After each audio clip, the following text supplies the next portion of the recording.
And we are back. We just got done talking about how Chris Paul just robbed San Antonio for 11 million for 1 year. Oh God, the 39-year-old dude is without a mask and a gun. Without a mask and a gun, that guy. I'm not even going down that road. Now we're going to go ahead and we're going to stay in the association. We're going to go ahead and talk about the trade that Atlanta finally pulled the trigger. Bum, bum, bum. Yeah, they traded Murray to the Pelicans. Now, as early as last week, I was sitting up here telling people that Atlanta was not going to move Trae Young. Atlanta was not going to move Trae Young. Not for Murray. I'm sorry. And to me, I wondered why the Hawks even took Murray.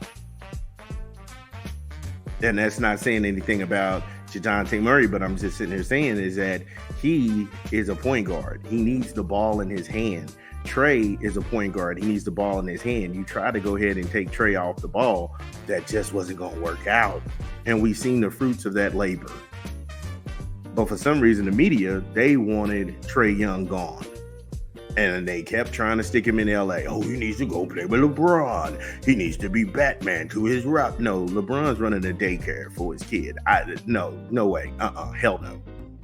And then Rob Pelinka. Look, it's all documented. No need to go down that rabbit hole. Jasmine Winbush, you all know. I love her work. I'm a big fan, of Jasmine's work. At times, she's spot on. And at times, there's, it's like, what the hell? Again, that's the beauty of being a good writer. It's kind of like this show because I give you the sources where I got all of this information. And we're avid readers. We don't watch ESPN, Fox Sports 1, any of those shows. And I couldn't even tell you what time they come on because I don't watch it. I have better things to do with my life. So the Atlanta Hawks are reportedly trading all-star guard DeJounte Murray to the New Orleans Pelicans for Larry Nance Jr., which is a good guy. Larry Nance Jr. was really good in Portland, but I don't know why they keep on shopping this dude. And then you have Dyson Daniels and a 2025 first-round pick and a 2027 first-round pick. So the Pelicans was like, yeah, we'll take him, but we can only get draft picks for him. And we'll give you two guys that I felt like played really good ball this year. I felt like they played really good ball. But we'll get into more of that when we come back from a quick 20 from an unofficial sponsor of the show. This is Big Vern at Act Stupid. Drop the spot.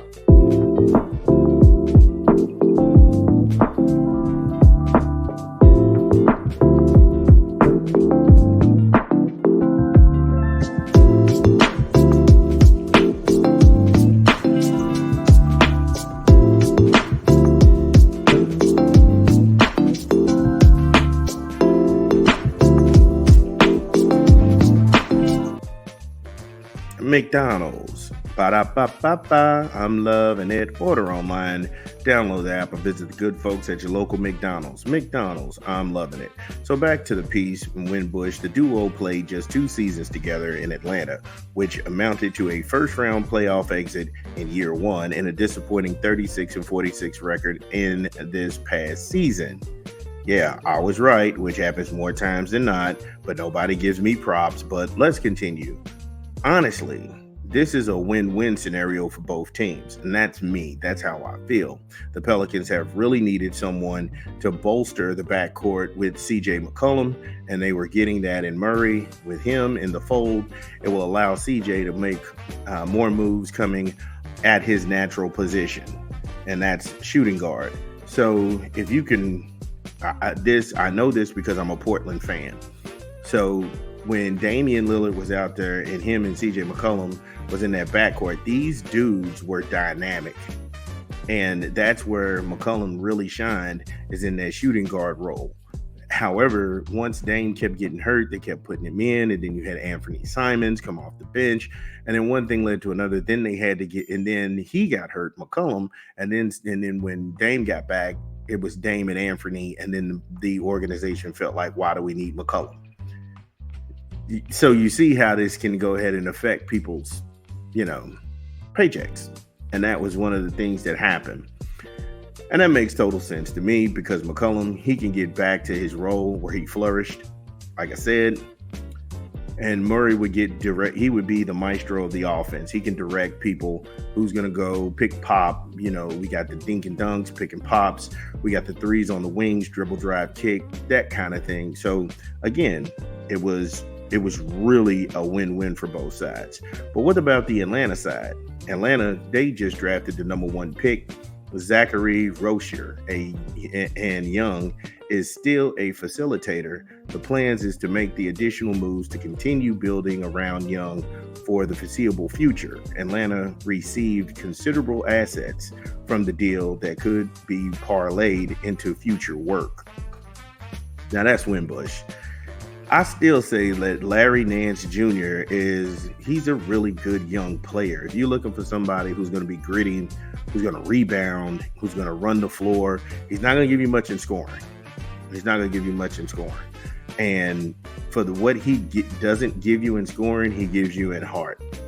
And you would want a player like that in the fold. Because like I say, this guy is a 20-minute guy. He's averaging 5 points. I said he's not going to give you many points, but like I say, he's out there, he's rebounding, he's running the floor. He's a guy who can give you quality minutes so you can get a guy who's going to rest, and he knows his job. So that's a get for Atlanta. And with you drafting this kid, you have consummate pros around him who've been in the game long enough where they can say, hey, look, kid, you're flying too close to the sun. You need to pull it in. And it's cautious, being cautious about it. That's fair, because nobody knows how these rookies will turn out. My only reserve about looking at this guy play is that he's playing small forward. And it's fair game that he's a little bit light. He's going to need to kind of bulk up. He's going to need to put some pounds on that frame, because 82 games is a relentless season. And I know Euro ball is one thing and you're playing like that, and then you come to the combine, and you know how I feel about people in the combine. I'm like, you got high school kids running the NBA combine right now, trying out for the high-powered high schools that feed basketball colleges and so on and so forth. So I'm not dismissing it, but I would like to see him a little bit heavier, because when you have to play teams like Milwaukee and a physical Giannis Antetokounmpo, nobody can stop that dude. He can only stop himself. But then you look around, you've got to contend with Boston and Paul White. There's a lot of things. There's a lot of small forwards out there that will muscle him. And so Atlanta may have a dog on their hands. Who knows? But that's the beauty of sports. We'll see. Still got a lot of show. We still cooking. This is Big Burn, show within a show.